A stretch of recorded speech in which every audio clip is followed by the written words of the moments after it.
Okay, so first day out on the trail with both the 700 and the Vortex 2.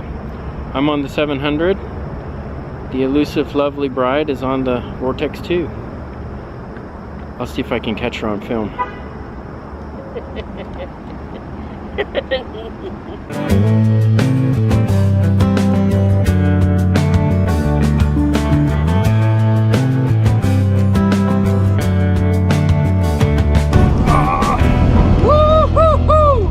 Okay, so very odd thing has happened. Remember, the Vortex is a salvage bike, and even though it's beautiful and it was in great shape, everything worked on the bench. When we were out riding, the most interesting thing happened. Trying to shift with the rear derailleur under a little bit of stress, it did not want to shift at all. So I think what I'm gonna have to do is change out the shifter cable for the rear derailleur. The first shakedown ride was a partial success because the bike goes forward, it just goes forward slow. We're also gonna have to figure out, if you notice on the back of a Vortex, there's no place to put lights or anything. Although we did use the ice flag that was given to us as well. I did go faster than on mine. So yeah, let's see, first impressions. So what? First impressions, I'm not on your channel. So back to you. Come on, tell me what you think. I like the bigger tires. I did keep up a little bit better. I didn't like that it was like a BMX bike. It was like a one-speed mountain bike. It was like a one-speed bike you had when you were a kid. But that speed is all you got. Okay, but we're gonna work on that. We understand that's a shifter cable that needs to be fixed. We got some more work to do on the Vortex 2. So back to the shop and more tuning up. So, just a little update on the goings-ons around here. I haven't been doing a whole lot of riding lately because I've been working on some other projects, like the one in the background that you can see there. Getting it all ready and everything. The funnest thing with this project has been the water. We've gotten plenty of rain and I've got about 5 or 6 inches in it all over the place. So the liner's being held down, but I'm having trouble getting water delivery. We live on a well, so it's not like I can pump my well dry to fill up the pool. On the cycling frontier, as you know from last time, the Flaming Eyeball version 1 has sold. Since selling it, I have contacted the new guy, but haven't really heard anything much from him. So I'm not sure if he's riding or what he's doing. So the other thing, cycling related, that I've done, we went out a couple of weeks ago and did some riding on the Vortex 2 that I picked up when I got the new Velomobile. And one of the things that was happening on my wife's Trike was the shifting was really difficult for her to shift. I took out the cables and replaced them, and the reason I did that is because when I took out the one cable, all of the cable where it was exposed, like in these little places here, so the places where you could actually see the cable, it looked nice, it looked fine, but inside the cable tubes there was plenty of rust. So I changed the shifter cables and it should work a lot better now. This Vortex has turned out to be a really nice trike, and I hope my wife really enjoys it, and if she doesn't, then I'll ride it. But I think it's going to be a nice trike.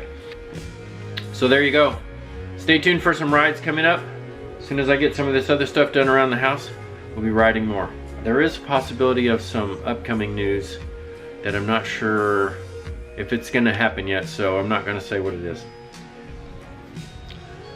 So while editing the last video, I noticed something, and I probably wouldn't have noticed it unless I was doing all the video editing, and I wouldn't have noticed what was going on. Remember how I talked about, in that video, I talked about the slump drive that I was putting in seemed to have like a little catch to it or something like that? I'm not sure what was going on, and I could feel that it wasn't quite right somehow, but I didn't know why. And so when I was going back through and editing all the video, I looked at the video really closely and I started slowing it down, and I thought, well, that looks kind of funny. I bet that's the reason that it's Yeah, look at that. It's a little notch right there. It looks like something has squished it. Oh, I bet I squished it while I was doing that vise work on the bar there. And so now I'm going to take it apart and look at it and see if that's actually what happened and see if I can't fix it.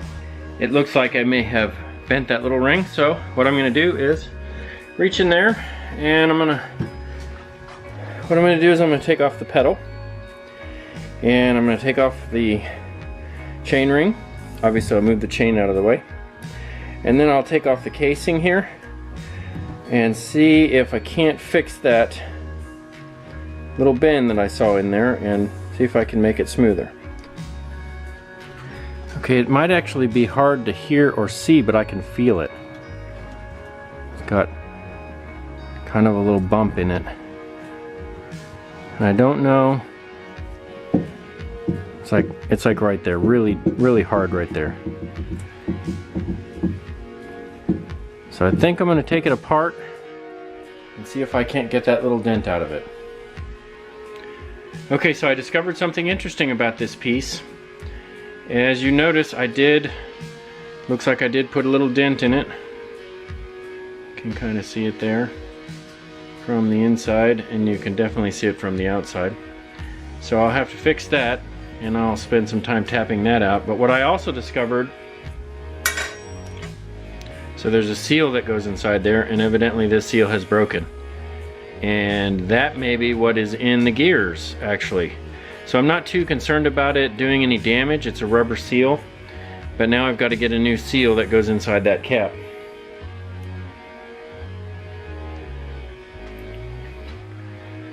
So for now it looks like the eyeball version 2 is down for a little bit until I can get a new seal. Right now though, turning it, it does feel a lot smoother. There's still a little bump in there somewhere, and I can't tell if it's some seal that's in the gears or whatnot, but it doesn't catch like it used to. Now it seems to have kind of a uniform roll to it. So the adventure continues.